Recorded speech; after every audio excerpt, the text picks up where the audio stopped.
All righty, no beach weather around here. It did get briefly milder. We did get to 60 degrees in GR. I believe maybe it was 61 a few hours ago, but we have been coming down noticeably ever since.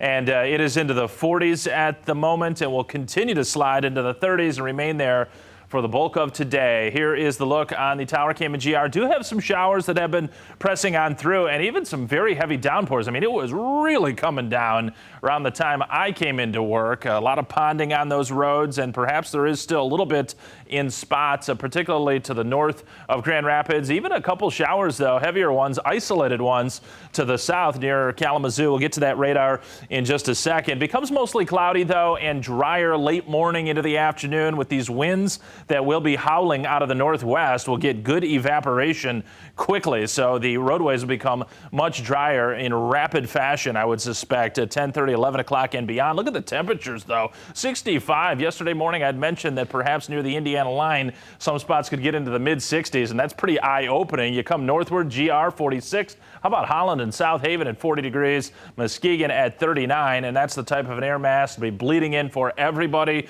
here, and we'll just continue to fall back through the afternoon as we're tapping this very cold air mass. We won't get down into the 20s or teens during the daylight hours, but having said that, we are going to drop well down into the 20s by daybreak on Saturday, with skies that'll be clearing out at that time. A southwest wind out ahead of the front, but the front now moving through. It's not real windy as the front initially passes, but the winds will follow suit.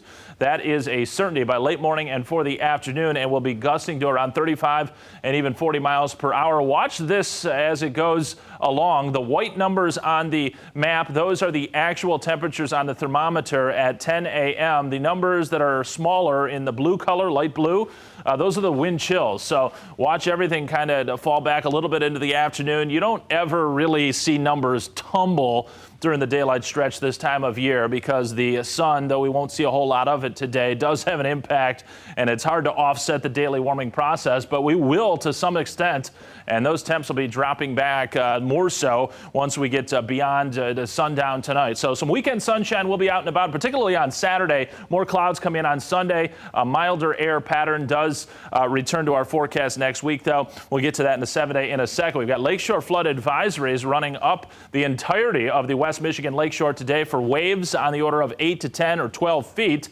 as these winds do pick up out of the northwest. Scattered showers. We'll be dealing with this for the next 3 to 4 hours, but once we get towards, as I say, 10:30, 11 o'clock, will be drying out quickly. Next piece of energy off the coast of California, that will potentially impact us, looks like now, with some scattered rain and snow showers by Sunday night and early Monday morning. Not a big system. We'll keep an eye on it. We've got clouds today. I'm afraid we're going to hang on to those for the majority of today. Could there be a couple breaks this afternoon? Yes, but the best clearing comes in overnight tonight. And with that radiational cooling, we're down to 20. It is going to be chilly, and it stays cool Saturday and Sunday, rebounding, though, early next week.